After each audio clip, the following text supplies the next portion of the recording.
Well, once again, we're back at Cooter's garage, and leave it to Mike. Some type of crazy hot water pressure washer. Not every day you see the Jeep up on the lift and getting a hot bath.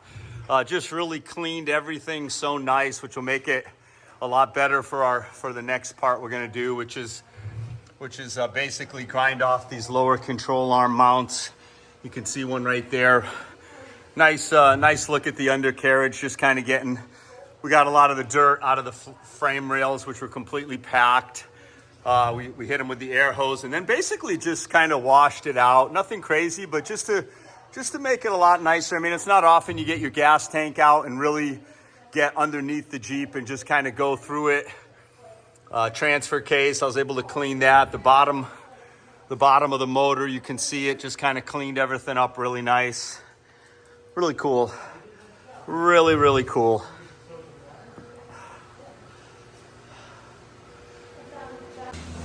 Okay, you can see this is where the driver's side front lower control arm mount got sheared off. I've just been grinding the weld and cleaning this all up nice for a new one to go on.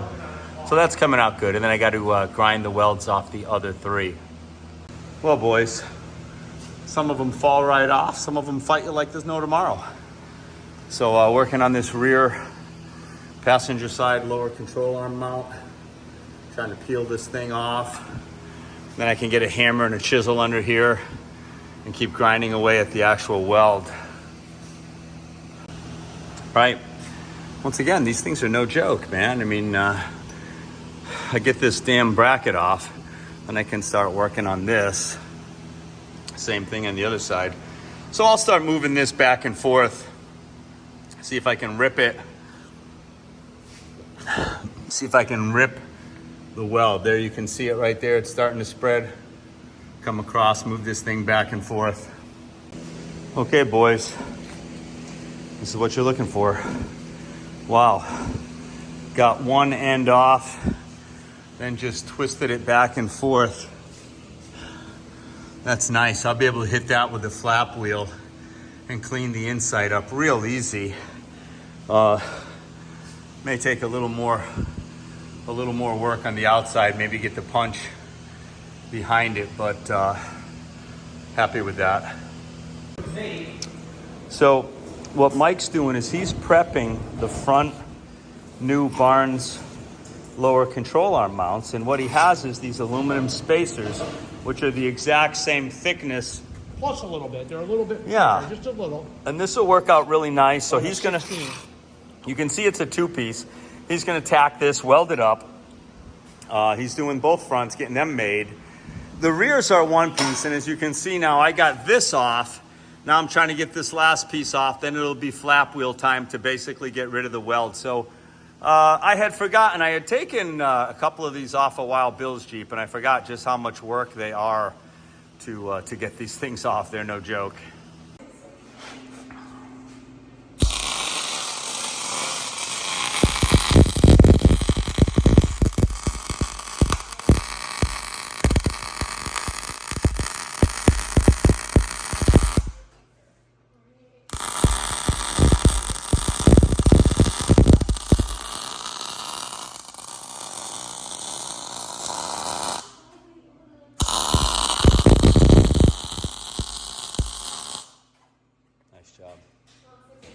All right, you can see Mike is strengthening. He's tacked it. Now he's going to town, strengthening the front. If we look over here, this is the passenger lower. Has all been removed and ground down nice. It's nice and clean for the new mount. So basically, kitty corner, I got two of them done. You can see over here towards the front, we got the front driver done. So we've got two left. These things are pretty stubborn. I'll probably do the rear driver's side next, and the last one will be this other front one. So if we look back here, same type of thing. We got to get a cutting wheel and start working on this one right here. Quite a bit of work to get these things to snap off. I was kind of surprised. You can see it's just tacked in one spot. This is the passenger side lower.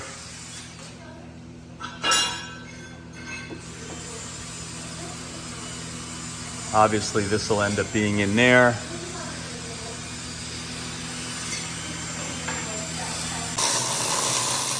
All right, you can see Cooter, he's going to town here on this passenger side lower control arm mount.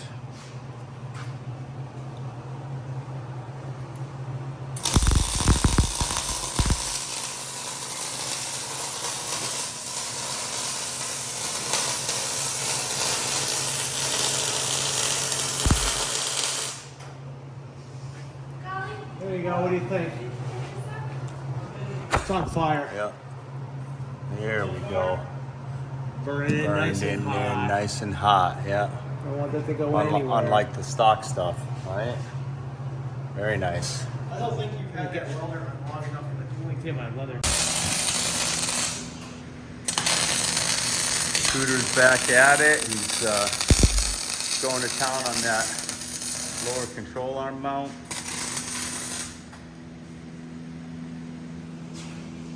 Then we're going to stabilize the lift a little bit. Get these arms where they belong on the frame nice. There we go. Very good.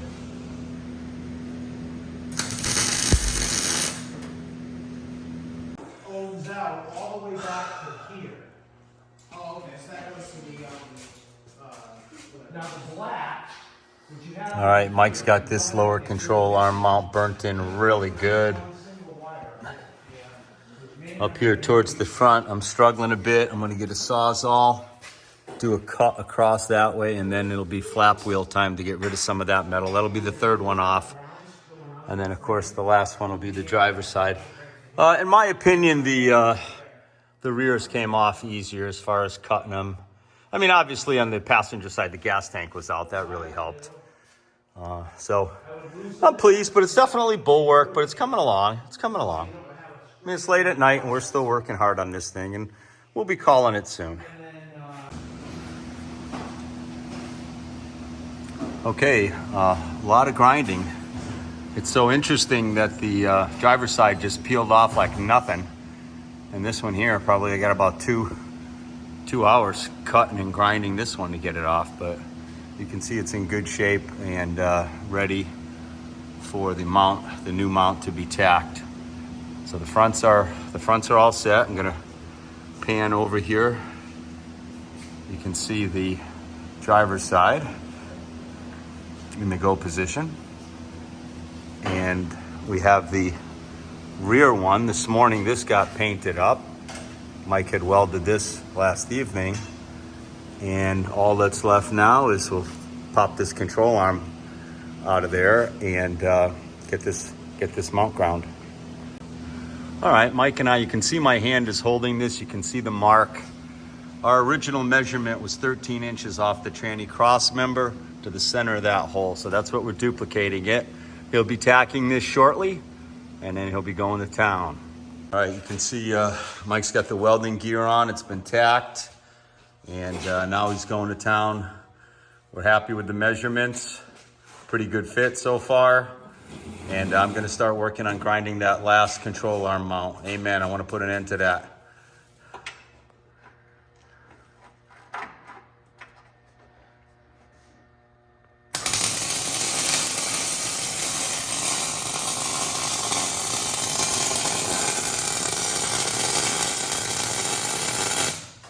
Okay, you can see that the driver's side lower control arm mount has been tacked.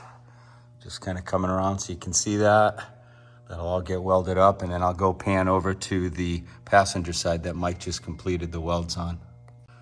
All right, yeah, big, thick, burned in welds. Look at that, that came out sweet. Real nice, real nice. Across the top, down around the side, underneath. You can see that Mike welded on the inside as well, all the way around the frame. Okay, just to look at the TerraFlex rear 2.5-inch suspension coils. My Jeep is a 2015. These went in the year 2016, so 8 years. They've held up pretty good. You can see some really good surface rust. Maybe starting to affect it. Hard to say, but I'll make a comparison. I'll bring over the rock crawler rears. Okay, that's a look at the rock crawler rear coil springs. Quite a difference. And also, on top of the spring, I ran the TerraFlex 1-inch spacer. Ass end of my Jeep is extremely heavy, and I wanted more of a level look. I felt it was sagging down a little bit in the back, so I had the spacer on it. So we'll have to see if we're going to reuse that spacer on top of this as well. Very interesting. Also, there's a hell of a difference looking at the springs this way too, as far as diameter across. I would say the TerraFlex springs are wound maybe almost 7 inches width, as opposed to the rock crawler, which is maybe about 5.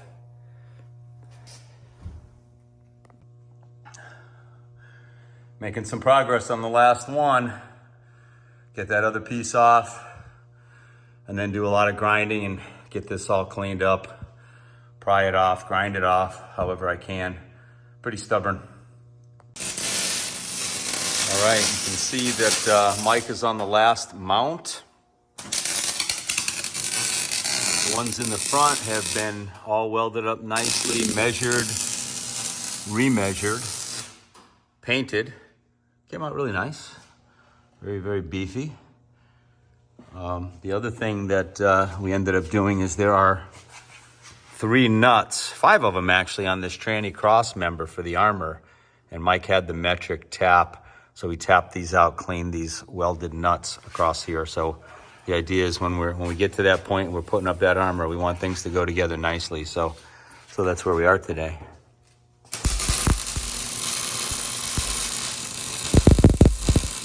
Fix your problem. Here we go. So you can see the JK tub here that holds the gas tank.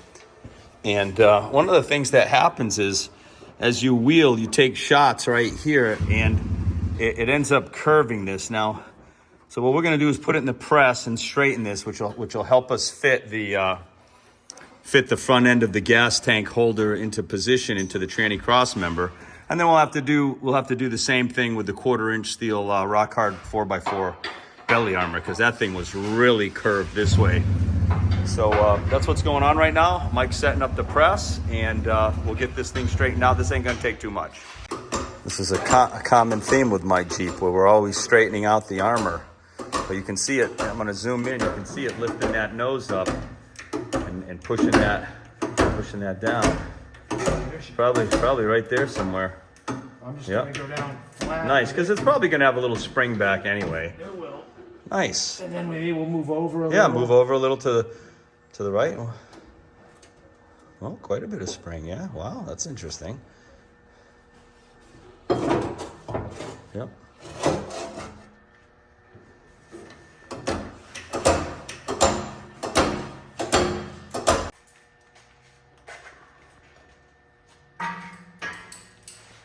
So you can see on the floor that the armor has been straightened out in the press, as well as the tub that holds the gas tank in.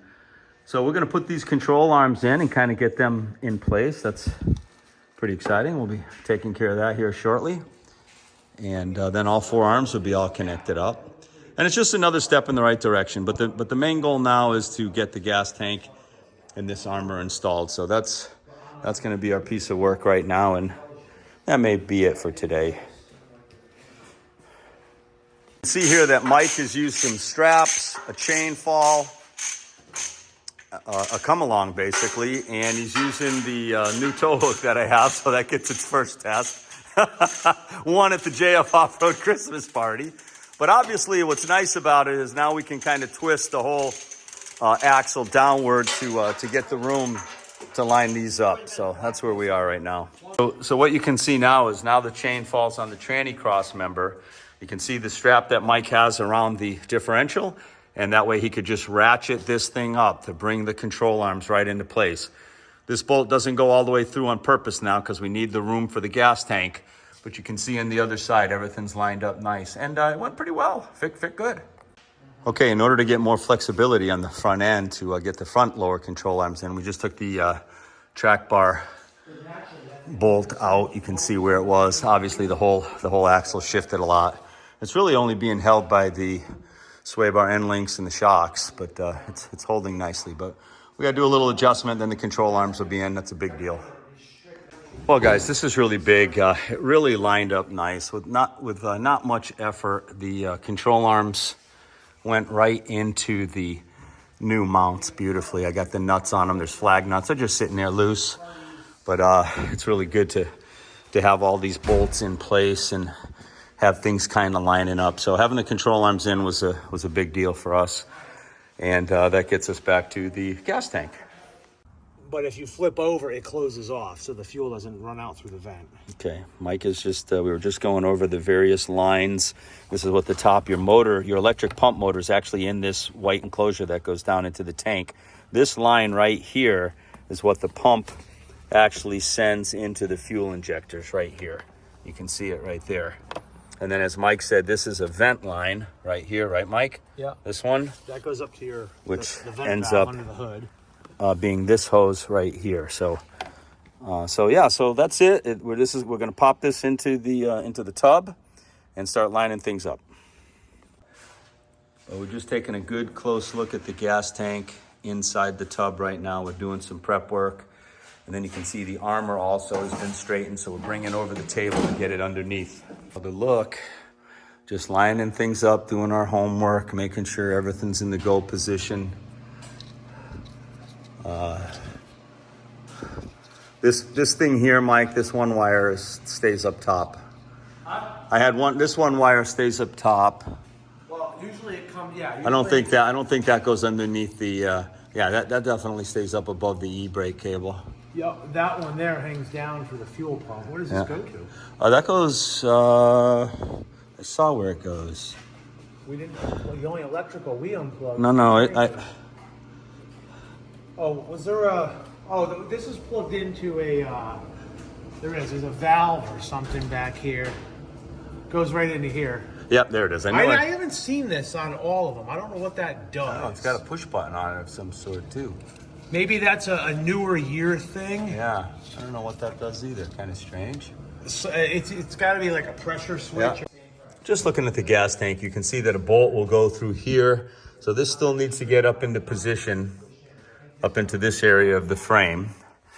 We did plug in the pump. The electrical motor pump was plugged in first. That was one of the first things that we did, just because you have no way of accessing it as you lower the Jeep on top of the gas tank. And if we come around here, you can see the brake lines, how this thing just kind of tucks into position in the inside of the frame. You can see there's little plastic perforations where you can take the plastic tubing. All the tubing is just plastic and it just snaps into those grooves.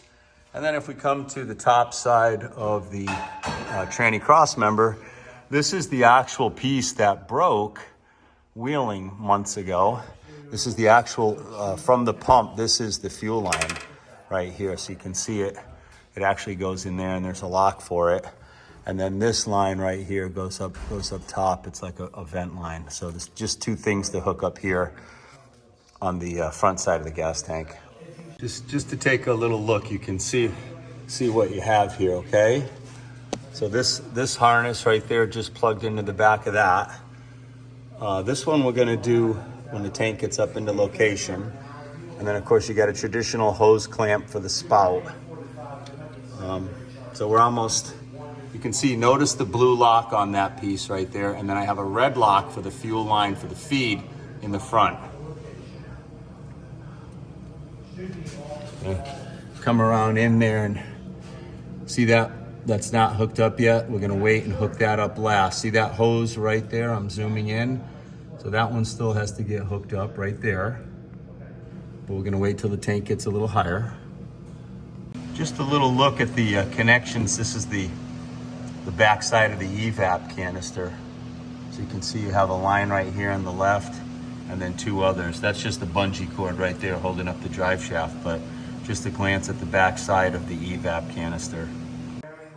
Okay, tonight's wrap-up video. So precisely as Mike said, we would get all the control arms in, welded, ground off, and we would get that gas tank back in. And you can see it there. It's got some new hardware. Went in pretty well. I think the areas that Mike and I straightened out really helped us. It fits nice on the tranny cross member. Some new hardware, some old hardware, but she went in well. It's all hooked up. Control arms, bolts are in at least, but they fit really nice in these new mounts. Really, I love Barnes products. I think they make great products. Mike welded this shit, hit it out of the park today. So that's it. Yeah, a lot of work left, but it's kind of more fun mechanical stuff now. I think a lot of the bull work is over with, so that's pretty exciting. So that's a wrap.